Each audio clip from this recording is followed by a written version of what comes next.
తెలంగాణ భవన్లో BRS working president KTR మాట్లాడుతున్నారు. ఇప్పుడు లైవ్ చూద్దాం. ఉన్నవాడికి ఒక తీరు, లేనివాడికి మరొక తీరు. ఇది ఈ ప్రభుత్వం యొక్క పనితీరు. మీరు ఒక్క మాట దయచేసి ఆలోచించండి. ఇక్కడ వచ్చిన పెద్దలందరూ కూడా, అదేవిధంగా మీడియా మిత్రులు కూడా, ఒక ఇంటి గృహప్రవేశం జరిగి ఇంకా వారం రోజులు కాలేదు. మరి జేసీబీ వచ్చి ఇంకా జస్ట్ గుమ్మడికాయ కొట్టి వారం రోజులు కాలేదు.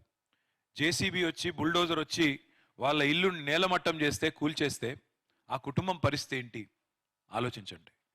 ఒక జీవితకాలం కష్టపడి పొదుపు చేసి పైసా కూడబెట్టి ఇల్లు కట్టుకుంటే దాన్ని హైడ్రా పేరుతో మరి కూల్చి పారేస్తుంటే, ప్రెగ్నెంట్ మహిళ అని కూడా చూడకుండా లాగి పారేస్తే, ఈడిచి పారేస్తే వాళ్ళ పరిస్థితి ఏంది ఆలోచించండి. హైడ్రా సృష్టించిన ఈ వలయానికి విలయానికి తన చుట్టూ ఏం జరుగుతుందో తెలవక ఒక 6 ఏళ్ల పాప సార్ 3 రోజుల నుంచి తిండి లేదు అని చెప్పి ఏడుస్తుంటే కనీసం పుస్తకాలు కూడా తీసుకొని ఇవ్వకుండా వాళ్ళ ఇల్లు మాట్లాడిస్తాను తల్లి పుస్తకాలు కూడా తీసుకొని ఇవ్వకుండా వాళ్ళ ఇల్లు కూల్చింది ఈ హైడ్రా. అయితే పేదవాడికి ఒకలాగా, ఉన్నవాడికి ఇంకోలాగా నేను ఉత్తగానే అంటలేను.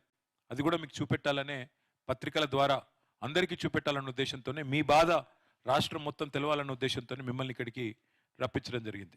ఒక్కసారి దయచేసి మీరు చూడాలి. ఈ వీడియో ప్లే చేయండి. ఒక్క నిమిషం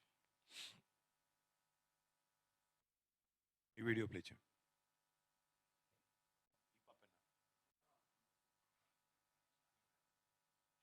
ప్లే చేస్తారా? Okay, sorry.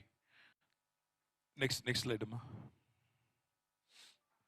ఇది ఒక్కటి చూడండి. ఇది ఒక్కటి మీరు చూస్తే మీకు అర్థమవుతుంది.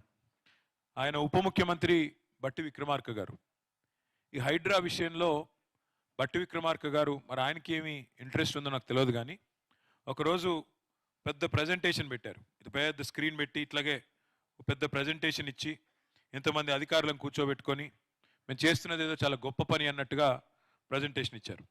ఇచ్చి అంటే ఇక్కడ విచిత్రం ఏమంటే, ఆ రోజు విక్రమార్క గారు ఇచ్చిన ప్రజెంటేషన్లో చాలా విషయాలు చూపెడుతూ ఏమని, ఇదిగో ఇక్కడ పెద్ద బిల్డింగ్ కట్టారు, ఇక్కడ పెద్ద బిల్డర్ కట్టారు. ఇప్పుడు ఆ బిల్డర్ల పేర్లు చెప్తే నేను ఆ బిల్డర్లకు ఇబ్బంది అవుతుంది, అట్లాగే ఆ ప్రాజెక్టులకు ఇబ్బంది అవుతుంది. మేము ఎన్నడూ కూడా ఎవరిని ఇబ్బంది పెట్టిన వాళ్ళం కాదు, కాబట్టి నేను చెప్పడం లేదు. కానీ ఇంత పెద్ద మీటింగ్ పెట్టి, అంత పెద్ద స్క్రీన్ పెట్టి ఒక 15-20 పేర్లు చెప్పారు ఆయన. అర్ధగంట లోపల 15-20 ప్రాజెక్టులు అక్రమం అన్నట్టుగా, అదేదో చెరువుల్లో కట్టినారన్నట్టుగా ఇష్టం వచ్చినట్టుగా మాట్లాడారు.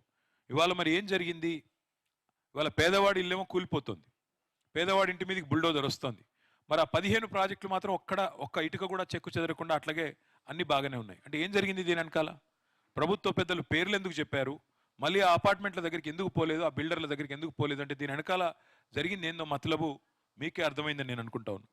ఇవాళ వాస్తవానికి ఎవరికైనా, మధ్యతరగతి అయినా, దిగువ మధ్యతరగతి అయినా, పేదవారైనా, కూడు గుడ్డ నీడ ఇవి ఎవరైనా కోరుకునేది ఈ మూడే: తిండి, బట్ట, అట్లాగే ఉండడానికి ఒక రక్షణ.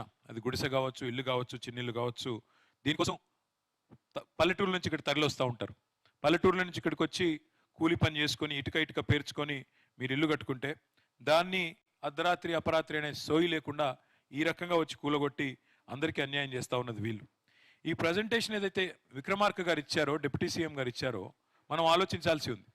నిజంగానే కాంగ్రెస్ ప్రజాపాలన అయితే, నిజంగానే ఈ ప్రభుత్వానికి చిత్తశుద్ధి ఉంటే, చిన్న పెద్ద అనే తేడా లేకపోతే, పెద్దవాళ్ళని ఎందుకు ముట్టలేదు, పెద్దవాళ్ళని ఎందుకు కనీసం మీరు శిక్ష వేయలేదు, కనీసం వారికి ఎందుకు నోటీసులు అన్నా ఇవ్వలేదు, బట్టి విక్రమార్క గారు కానీ ప్రభుత్వంలోనే పెద్దలు కానీ చెప్పే పరిస్థితి ఉందా?